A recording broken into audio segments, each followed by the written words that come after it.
What if feeling calmer, happier, and more like you again didn't require some big life overhaul?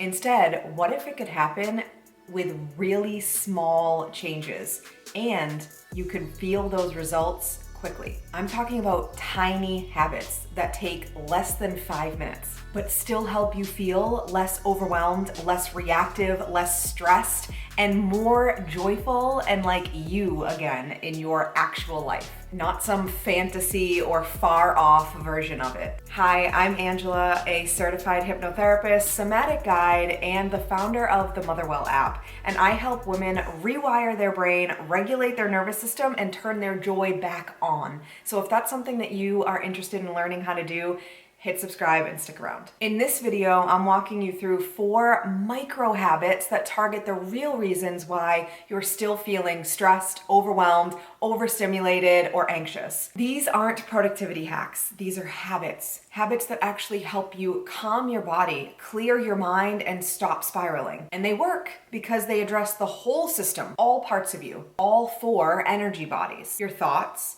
your emotions, your body, and your energy. So let's get into it. Micro habit number 1, the 90-second reset. Let's start with your physical body, because no amount of mindset work or speaking your way into something is going to land if your nervous system thinks there is still a threat or is still on high alert. So when things just feel like too much, everything's overwhelming, there's too much noise, you can't seem to like get yourself to a calm state, you're gonna wanna do this. It's called the physiological sigh. It is real, it is science-backed, and it's a breath pattern that actually calms your nervous system and tells it, hey, we're good, we're not in danger right now, you can chill out, and it happens and works quickly and effectively. Here's how. You're gonna take an inhale through your nose, and then at the top, you're gonna take a quick sniff in, another inhale through your nose, and then you're gonna exhale through your mouth, like you're fogging up a window. So it's gonna look like,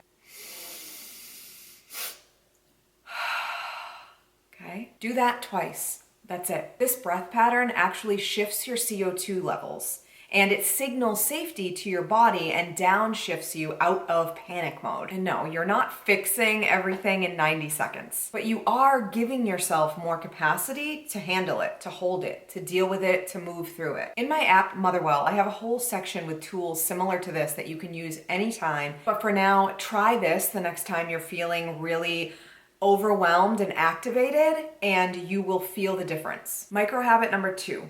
This is the glimmer catch, and it's one of my absolute favorites. This one is about your emotional state, your emotional energy body. Now, most of us, especially as moms, are wired to scan for threats. We're looking and assessing our environment. And you may even have some like hypervigilance where this is happening and it's a little bit too much, a little bit overwhelming, and your nervous system gets used to staying in that heightened state, and it's constantly scanning to keep you safe. But we can retrain it, and that doesn't mean not knowing your surroundings. It just means allowing things to chill out a bit so that you're not so activated and heightened that it is actually getting in the way of you being present in the moment or enjoying the moment because you're so hyper-focused on what's going on around you and your surroundings. So how we train your brain to just find more of what is positive and less of what is negative or threatening is a glimmer. And a glimmer is the opposite of a trigger. It's a small moment that just feels good. It's safe, it's sweet, it's easy. Like that first sip of coffee before the day really gets going, or your kid's cute pronunciation of a certain word, or that one song that just sends you into an upward spiral and boosts your mood when you finally get the car to yourself. A sunset. These are glimmers, and your only job here is to catch them, to name it, to be with it, and actually say out loud, this is a glimmer, and be with it. Be with it for 5 seconds. Let a smile form across your face. Really soak it in. The more you name it, the more you feel it, the more your subconscious starts scanning for these moments naturally and easily. And when that begins to happen, it shifts your entire emotional baseline. You're not ignoring the hard stuff by doing this. You are just training your brain to take a break from being on high alert all of the time, because being that way does lead to being in a state of chronic stress, and that is not good for any part of you. Mentally, emotionally, physically, it really does cause more harm than good. Micro habit number 3. This is radical self-responsibility. Now, this one is less cute and cozy than the last one, but it's real, and it is focusing on your mental state, your mental energy body. It's called radical self-responsibility, and it's getting brutally honest with yourself and asking yourself, am I making this harder than it needs to be? So here's how to start spotting this in real life.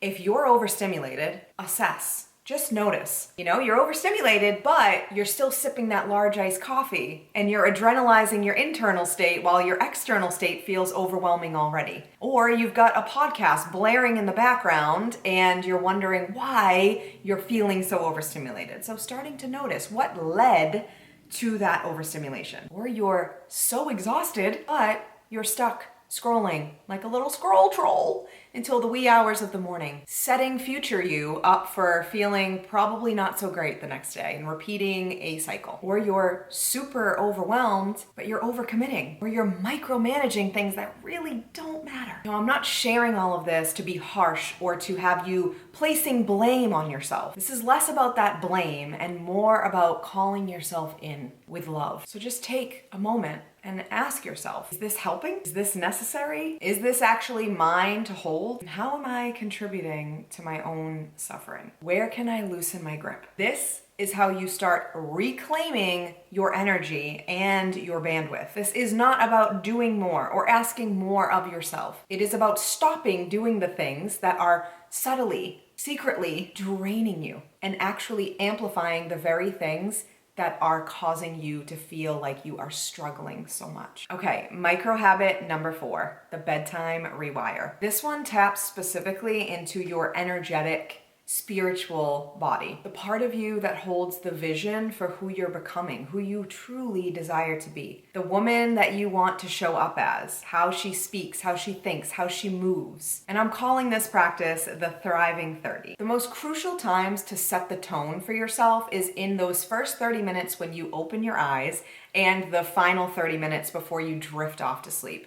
And the reason for this is because that's when your conscious awakened mind, your awakened state, is a bit more quiet, and your subconscious is most suggestible at this time. For this, we'll focus on those 30 minutes before you drift off to sleep at night. So instead of letting that precious and crucially important time get filled with crime shows or scrolling on your phone or comparison or running through all the things you didn't get to today and being hard on yourself or moving through your to-do list for the next day or having internal arguments, do this instead. Speak a few affirmations to yourself, even if it feels a little silly. How do you want to feel the next day? I want to feel more calm. I want to feel more present. I'm inviting in more magic and miracles into my day tomorrow. I personally love to say my name, which is Angela Howard. I'll say, my name is Angela Howard and only good things happen to me. And I will think about what those good things might look like, what those miracles, might be, the blessings that will unfold. I'll repeat that to myself multiple times a day, but especially before I drift to sleep.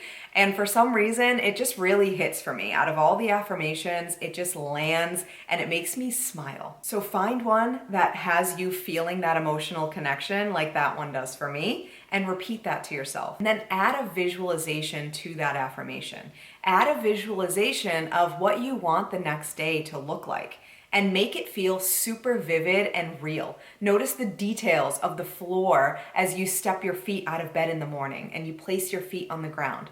What does that feel like? Notice the temperature. Make everything feel super vivid and detailed, because your mind does not know the difference between what is vividly imagined and what is real. So when you practice setting yourself up for how you want to feel, what you want your day to unfold like, your subconscious will support you in making that happen, in feeling more positive, looking for opportunities to be more positive, to find those moments of calm. It will help you align with that. So visualize how you want to show up the next day.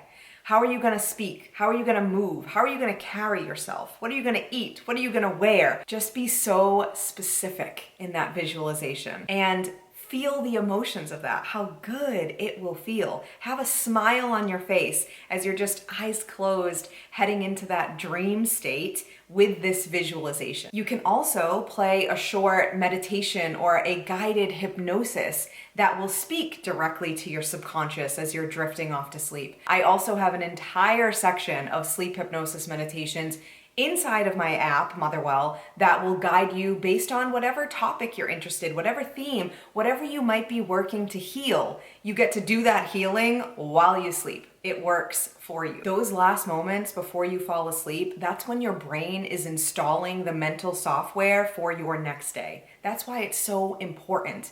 And whatever you are filling your mind with before you drift off to sleep, your subconscious is marinating in that all night long. So set future you up for success and make those moments count. Now listen, none of this is about perfection. None of this is about doing more or doing this perfectly. In fact, I'd love to see you doing way less, having way less expectations set for yourself. These micro habits are about shifting the things that actually shape how you feel in your body, in your mood, in your mind, in your energy. So just try one of these tiny habits this week, just one, and then come back and tell me how you feel. Tell me how it went. Tell me what little things that you notice, because those little things really do become the big changes. They become the transformation. And if you want some guidance with these tools and you want a library full of them that you can just choose from at any time, anywhere, any part of your day,